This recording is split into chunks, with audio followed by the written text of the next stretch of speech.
President Trump has indicated through his lawyers that he's going to challenge the results of this election in Pennsylvania and in many other courts.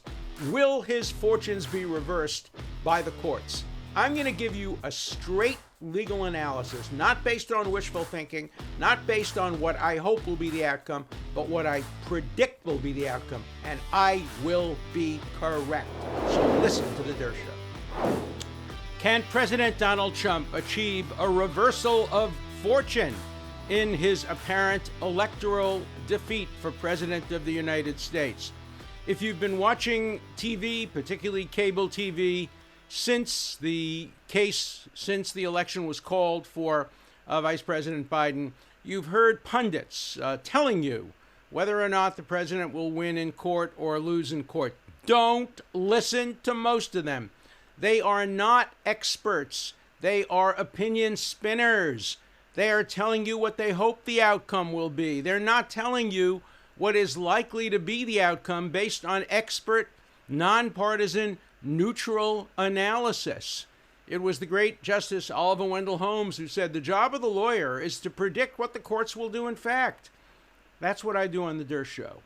And so you're going to hear from me an analysis, nonpartisan, objective, as to what's going to happen in each of the states in which challenges are going to be brought. You're not going to hear wishful thinking.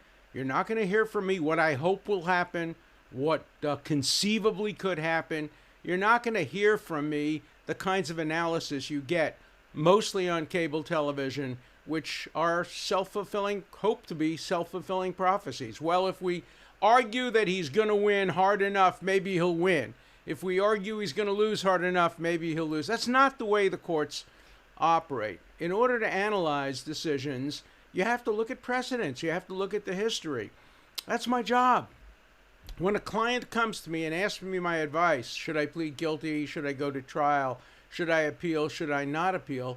I think of myself as the doctor, the surgeon, the radiologist, reading the MRI, reading the CAT scan, and making an objective assessment as to what the balance of probabilities are. Do we perform surgery? Do we give medication instead? You don't base your medical decisions on hope for outcomes. You base it on scientific research. And that's what I'm going to try to do today, going state by state. Let's start with Pennsylvania. There, I think President Trump's legal team has a good chance of prevailing legally, theoretically. Let's remember what the issue is there. The legislature decreed that all ballots that were filed before the close of business on Election Day must be received by the close of business on Election Day. And unless they are received by the close of business, even if they were postmarked earlier, they cannot be counted. Was that the right legislative decision? I don't think so. I think that ballots postmarked before the close of Election Day should be counted, regardless of when they're received, because it's not the fault of the voter that there may be a screw-up by the post office, whether or not accidental, inadvertent, or part of some grand conspiratorial plan. The point is the voter voted on time, and his vote should count. It would be as if the voter went to the polls, personally voted on time, and then somehow his ballot got stuck and it was found a day later. That should count if he voted on time in a timely fashion. There shouldn't be any difference between mail-in ballots and ballots cast in person. But that's not the way courts decide constitutional cases. If, in fact, the Supreme Court of Pennsylvania exceeded its authority by extending the time for counting those votes by 3 days, President Trump will win that argument. Article 2 of the Constitution prevails over Supreme Court decisions by a state court.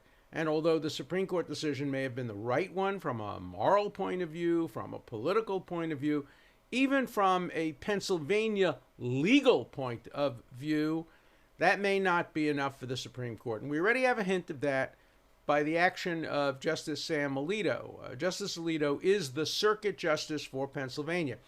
That is, each justice of the Supreme Court, in addition to having jurisdiction over cases coming before the court, has jurisdiction over a part of the United States. Sam Alito comes from the Pennsylvania, New Jersey area, and so naturally he was assigned the Third Circuit, which includes Pennsylvania. Other justices are assigned other districts, mostly reflecting where they come from, but not always a perfect fit.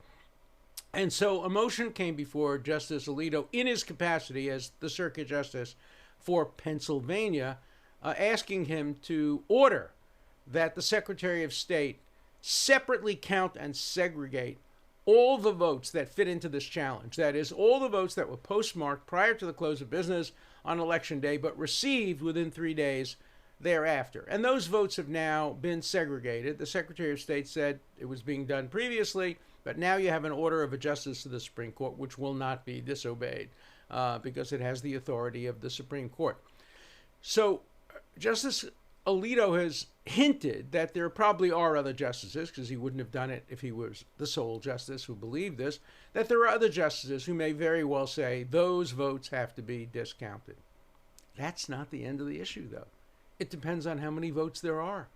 Let's assume, for purposes of argument, that there are 20,000 disputed votes, 20,000 votes that were postmarked before the close of Election Day but weren't received and counted until after, 20,000 votes that are challenged.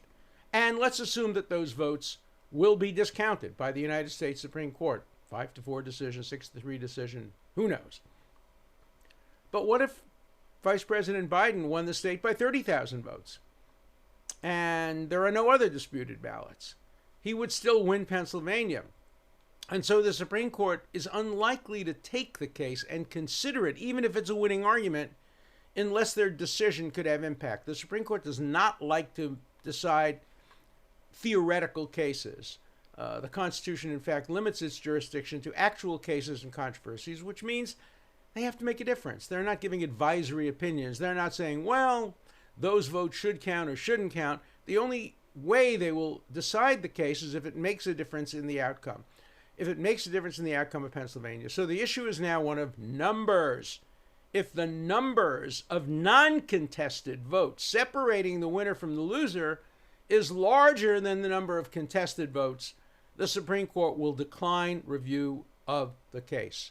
So if you ask me now, will the Supreme Court take that case? My answer will be, I can't tell you until I know the exact numbers. It now appears, on the basis of preliminary analysis and what was called by CNN and NBC and CNBC and MSNBC and Fox, what appears is that the number of uncontested votes in Pennsylvania that mark the difference between winning and losing is greater than the number of contested votes. If I'm right about that, then the Supreme Court will not take that case. But if I'm wrong about that, and if the number of contested votes exceed the difference, the margin of difference of victory, I believe they will take the case and will reverse it and will put Pennsylvania in the winning column for President Trump. Does that reverse his fortunes? Does that turn around the election? No, not alone. Winning Pennsylvania alone does not give him the 270 electoral votes if, in fact, there are successful challenges in Arizona, Nevada, and Georgia. There are also going to be challenges in Michigan and perhaps other states as well. So we won't know whether or not the president has any chance of reversing the entire election results until we find out the margin of difference first in Pennsylvania and then find out the nature of the challenges in the other states. As far as I can see, and I've looked at the lawsuits, the challenges in the other states are mostly what I call retail challenges. The challenge in Pennsylvania is a wholesale challenge. It's a challenge based on the law, the Constitution, Article 2. You don't have to take any evidence. You don't have to hear any witnesses. You don't have to read any affidavits. You don't have to resolve factual disputes. We know that there were votes that were submitted after the close of business, and we will know the numbers without having a trial. So you don't need a trial in Pennsylvania. But you may very well need a trial in Nevada, Arizona, and Georgia, because the challenges there are retail, not wholesale. They are not challenges based on the Constitution, based on differences of interpretation of Article 2 of the Constitution. They are challenges largely based on state law. Was there a right of poll watchers to stand within 10 feet or 6 feet? Those are micro issues, retail issues, that are questions of state law, not federal law, not constitutional law. Now, if you can prove that people were denied the right to vote on the basis of their race or gender or age, those are constitutional challenges. Those can be heard in federal court. But if your only challenge is they made you stand 20 feet away instead of 6 feet away, that's a state court challenge. That's a retail challenge. That will require evidence. The other side's going to say, no, no, no, no, no. We were allowing them to stay within 6 feet. And the answer may be, yeah, in some places they stood within 6 feet. In other places they stood 20 feet away. Those kinds of challenges are retail. They're case specific. They take evidence. They are messy, and they will take a long, long time.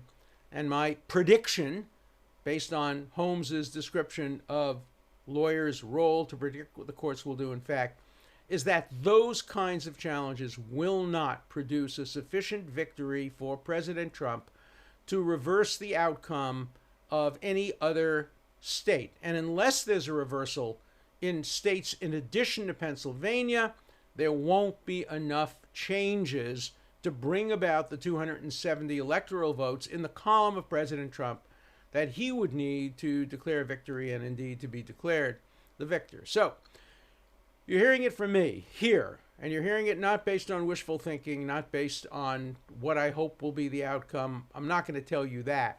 I'm going to tell you that based on my best assessment of the lawsuits, based on my knowledge of the lawyers who are superb, the lawyers on the Trump defense team and on the Biden team are excellent lawyers. I know a lot of them. I've worked closely with a lot of them. They're going to make very strong and very powerful arguments. And by the way, no one should condemn any lawyer for making these arguments. We've heard also on the media condemnation of President Trump for bringing these lawsuits. No, no, no, no, no. Or for seeking a recount. No, that's part of the democratic system. That's part of our electoral system. Challenging the end result of an election, either by demanding a recount under state law, which is permitted in some states if it's 1%, in other states if it's 0.5%, some states even 0.1%. But whatever the law in the state is, don't condemn a losing candidate for bringing that challenge and seeking a recount. That's his or her right, and they shouldn't be condemned for exercising that right. Don't condemn the Trump legal team for bringing lawsuit challenges. That's also their right. The Bush legal team brought challenges in Florida in 2000. They won the challenges, and they won the election.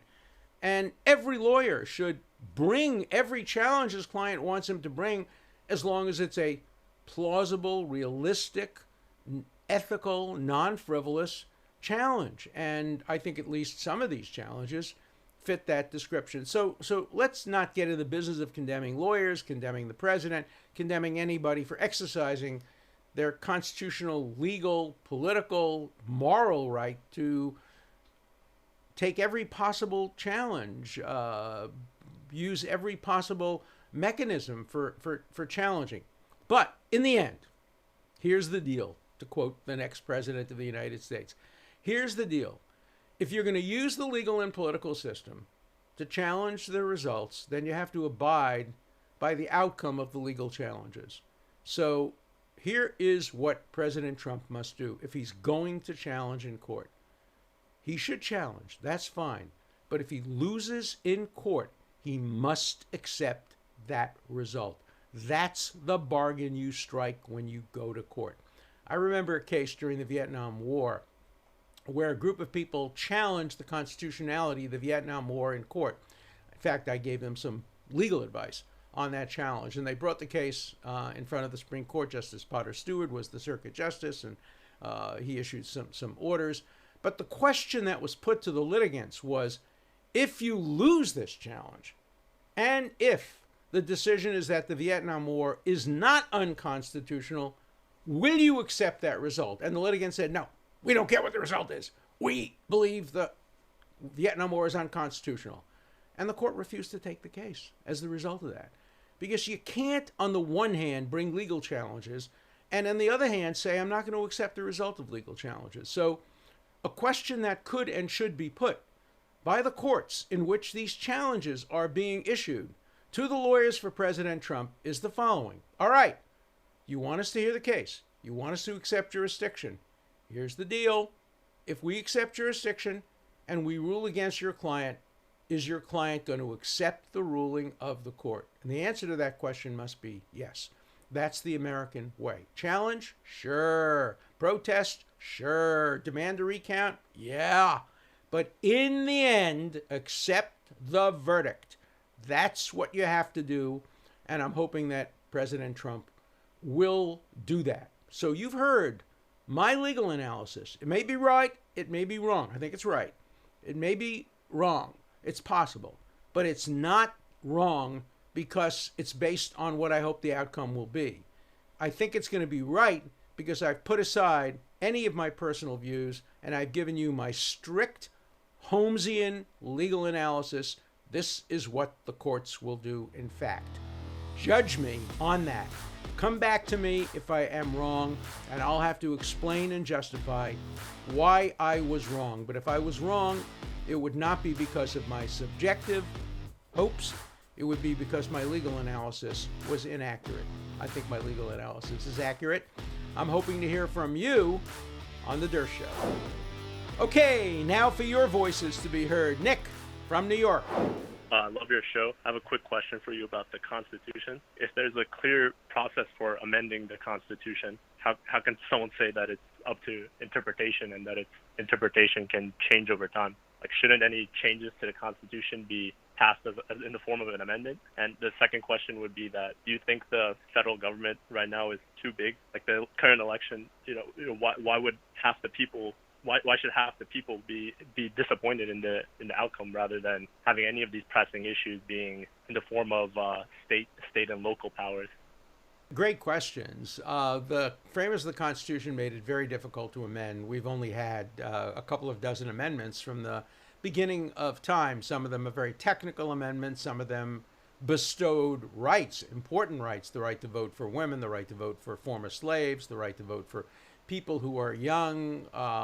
The amendments also cured some defects in the original Constitution about how you elect the president and the vice president. Very hard to amend the Constitution. And therefore, the Constitution also has some open-ended phrases that were put in there precisely because of the difficulty of amending. Equal protection, due process, cruel and unusual punishment. Those cry out for interpretation.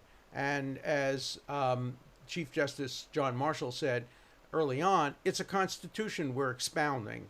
And therefore, you have to look at the broad language of the Constitution. And it requires some interpretation. Obviously, if you want to change how old a president can be to be elected from 35, you can't interpret it. 35 is 35. It means 35 by American counting, not the way the Chinese count by your 1 year old on the day you were born. It's 35 actual years old. You can't interpret that away. If you think the age should be 40 or 30, you got to amend the Constitution. And so there's room for amendment and there's room for interpretation. That's why our Constitution has survived longer than any Constitution in the history of humankind. The next call is from Catherine. Professor Dershowitz, I just saw your interview on Newsmax, and I thought, thank God for Alan Dershowitz. Somebody just laid it out there about what's in play with potential election challenge lawsuits. It was so helpful. It was just such a public service, and certainly sounds like there are grounds for important legal challenges in a number of states, and the question about the Dominion software is huge, huge. So look forward to hearing more of what you have to say. Well, thank you so much for your kind words. You can always hear me laying it out as if I were in the classroom. And remember, when I was a teacher for 50 years at Harvard, I never allowed my personal views to influence the way I taught students. I wouldn't try to teach students what to think. I would try to teach them how to think. I would lay out what I thought were the relevant considerations and let them decide. I didn't think that the lectern that was afforded me by Harvard Law School was an invitation to propagandize students. I think the same is true when I go on television. That's not an invitation to persuade people to my point of view. Or on this show, my point of view is my point of view. I vote in the secrecy of the ballot. But what you're going to hear from me always is a careful analysis and careful and thought through predictions. And so if that's what you want, I hope you'll come back and listen to the Der Show and ask me more questions. Great question. Thanks. Our next question is from California. Tom, what's your point? Alan, you said you would side with the Pennsylvania Supreme Court regarding the the issue of accepting ballots after the voting day. Since that appears to be ignoring black letter law, aren't you actually legislating instead of interpreting the law? Thank you. Oh, you're 100% right. What I said was, in terms of policy, I thought extending the time for receiving ballots was the right policy decision, but the law is the law. There's a great story when a law clerk of Justice Holmes went to see him about an opinion that he was being written by Justice Holmes' office, and the law clerk said, "But this opinion is not just." And Holmes said, "Young man, we're not in the justice business, we're in the law business." Well, I don't agree with that. I think we're in both the law and the justice business. But if the Supreme Court of Pennsylvania didn't have the authority to do the right thing, then it didn't have the authority to do it. And so I'm not saying the Pennsylvania Supreme Court was right in changing legislation in the light of Article 2. I'm saying if we didn't have Article 2, if the question was just basically, should votes be allowed to be counted 3 days after they were cast? My answer would be yes, but that's not the legal answer under Article 2 necessarily. Our next call is from one of the contested states, Wisconsin. Tom. Hi, Professor Dershowitz. I'm calling in relation, in respect to that tweet about exaggerations on the left and on the right. It sounds like there's definitely exaggerations from both sides. And my question is along the lines of, assuming there is no voter fraud, the path forward is pretty clear. Votes count votes, and we're all done. But if there is fraud identified, is there any steps or anything that is possible to be done that would impact the outcome of the election? I think I understand that people that committed fraud would obviously be subject to some criminal charges, but if it doesn't impact the election, and it's just an important yet quite different issue than if it would impact the election. Right. Also, relative to the amount of fraud potential, if there's one or two ballots changed, someone cheated, all right, that's not going to really have much of an impact. But if you identify some larger amount of fraud, for example, if you think about it from the tip of the iceberg type standpoint, if you find a large batch of fraud, yet still not enough to have any impact on the outcome of the election, would there be any course of action to pursue relative to digging deeper and saying, hey, wait a second, if we found this, there might be more? Mm-hmm. Anyhow, great topics. Really enjoy listening to you. Well, those are great questions.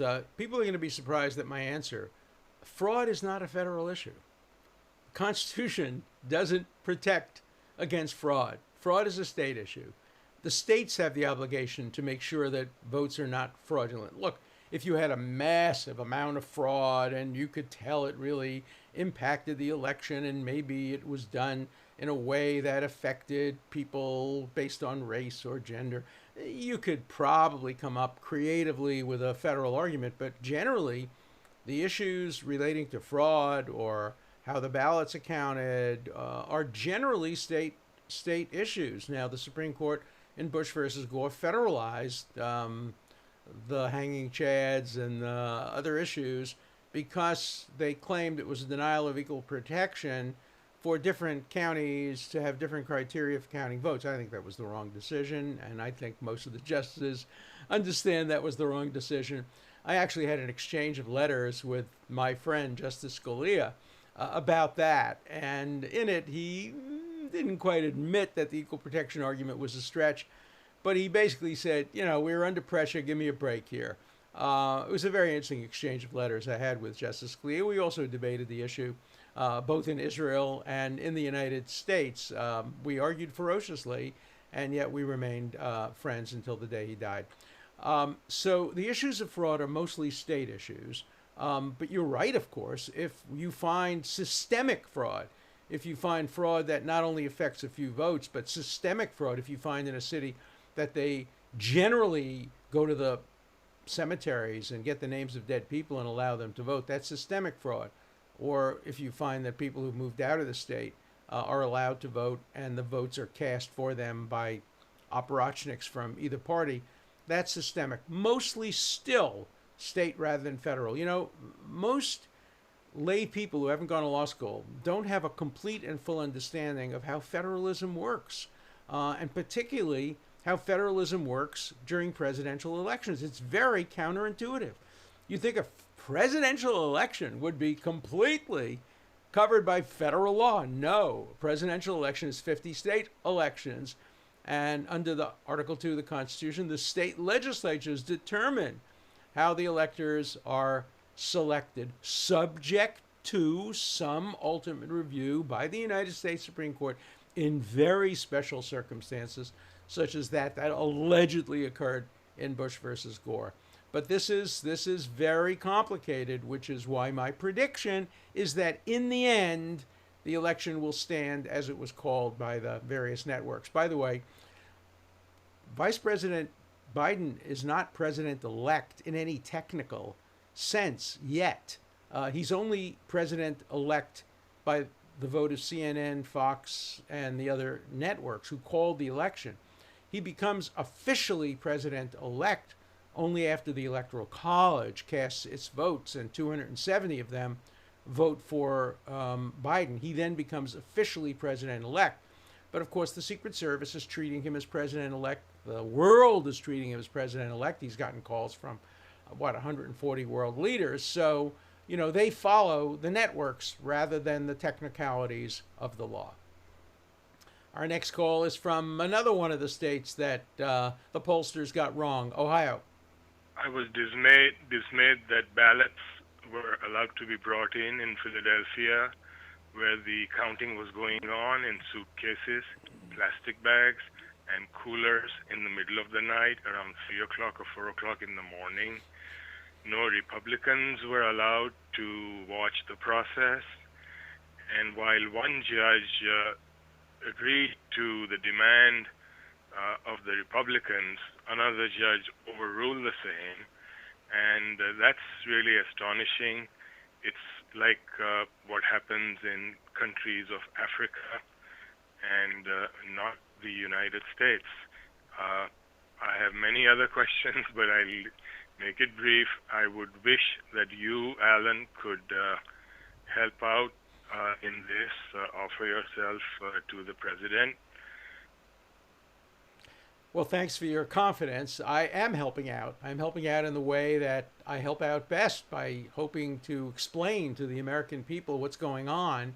I have expertise in this area. I partly litigated in the Bush versus Gore case many years ago. As you know, I also stood up in front of the Senate and opposed the impeachment of President Trump. But I'm not involved in this election case except as a commentator and as an expert analyst. And I'm going to continue to do that and follow with great care the outcome of this case. But you've heard my analysis and you've heard my predictions. Our final call today is from Ohio as well.